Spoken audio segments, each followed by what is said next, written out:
lovely dancers. In this segment, I'm going to give you just a really brief overview of a few of the exercises that you can do to prepare yourself for floor work. It's really important and we really want to be healthy and strong, so here we go. The first series of exercises, we're going to take a yoga block and we're going to put it between our thighs. And we know this is really important to get in touch with that thigh engagement because that's part of our core muscles that's going to hold us strong all the way through the crown of our head. So when you're doing these exercises, I want you to really pay attention to contracting those muscles in your inner thighs so that you start getting in touch with that important area of strength. So the first exercise we're going to be doing is we're going to work on getting rid of that anterior pelvic tilt.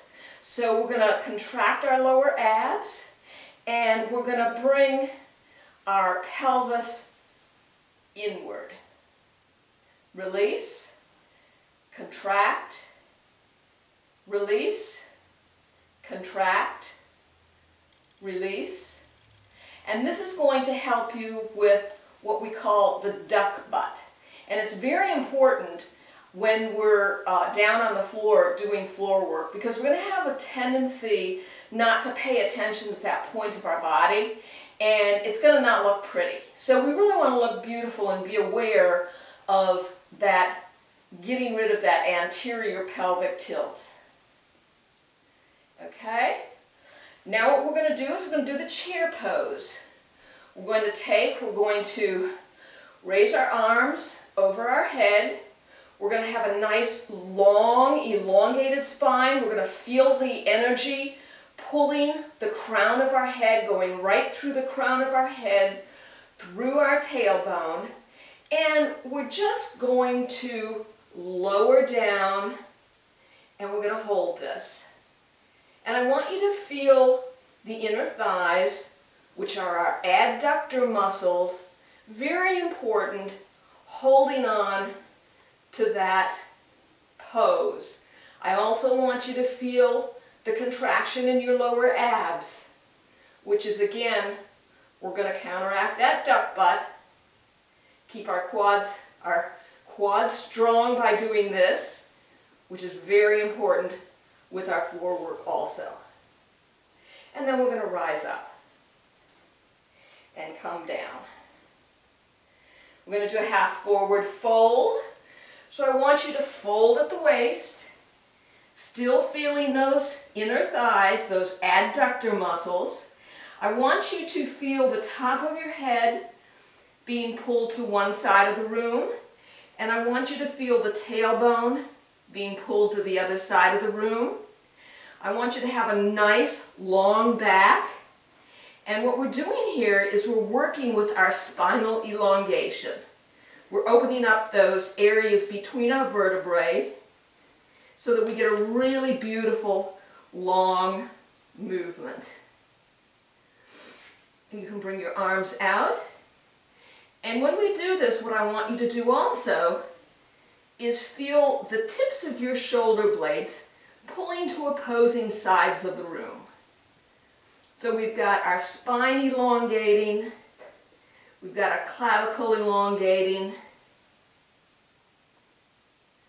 and bring it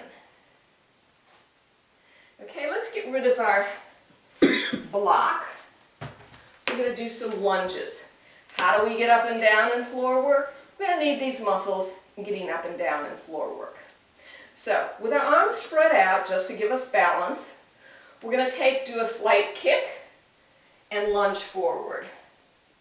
Push back. Kick, forward, push back. Now I want you to be sure that your knees are lining up with your toes. One more time. Kick, push back, and do the other side. Slight kick, knees aligning with toes, push back. We also want to be aware of having our foot as much under our knee as we can. One more. Kick. Push back to where we start. We want to work on our ankle extension. Keep those nice and flexible. So while we're standing, we're just going to put one foot back, and we're going to work on that extension of the ankle. Put pressure on it, not to compression, just to tension. And release. Put the other foot back, working on the ankle, focusing on that ankle, stretching into tension, being aware of compression. And come back. We're going to go down into downward dog, and we're going to continue with the ankle in downward dog. So I want you to be aware in this position of your ankle movement. So we're going to walk the dog and just be aware of that ankle joint. We're going to flex it and push. We're going to flex it and push into tension. We're going to flex it and push into tension. One more time. Flex, push, flex, push. Now we're going to go down on our knees, and we're going to do a plank. If you want to do a plank with your knees off the ground, that's fine. If not, that's also fine. I'm going to do a plank on my knees. You can do a regular plank. We're going to be aware, if you bend your knees, whether you want a flexion of your ankles or an extension of your ankles. But most of all, we're going to be aware of contracting the lower abdominals and keeping that anterior pelvic tilt in check so that we have a nice neutral pelvis with those lower abs contracted. And feel here till you feel really good and you're reaching your edge. We're going to go down on the floor and roll onto our back. So we get a nice laying down movement. And you can have your hands next to your body out at the side. It doesn't matter where they are, but we're going to do windshield wipers with our legs, which means we're going to drop our legs to one side and drop our legs to the other side. This is going to be really important in working with your flexibility in your hips, in working with those joints that are so nice and mobile, and particularly when we're going to be going into the mermaid turns, we're going to want to have these really loosened up and mobile. Along with the windshield wiper, while you're down here, you can also just lean them on one side and hold them, or lean them on the other side and just hold them, and allow your body, those rotator areas in your hip sockets to just open up and feel good. If you want to take and put the lower foot on top of the upper foot, that's going to give you a little more extension in that hip and produce a little more flexibility. And we can do that on the other side. Roll them over. Put that little weight, which is taking it to tension but not compression. And then bring it back up And we're going to roll over on all fours, and we're going to walk ourselves into a downward dog. Let's walk out that dog a little bit. Let's be aware of those ankles moving. Go down on all fours. We're going to go into a low crescent pose. So we're going to take our right foot forward. We're going to make sure our foot is aligned with our knees, and we're going to make sure that our knee is over our foot. What we're working on here is we're working on opening up, extending our inner thigh, which is our hip joint. So I want you to be aware of that. If you can go down a little bit further, go ahead. Open that up a little bit further, only to the point where you can continue breathing and not feeling any sharp pains. And bring that right foot back. Let's bring the left foot forward.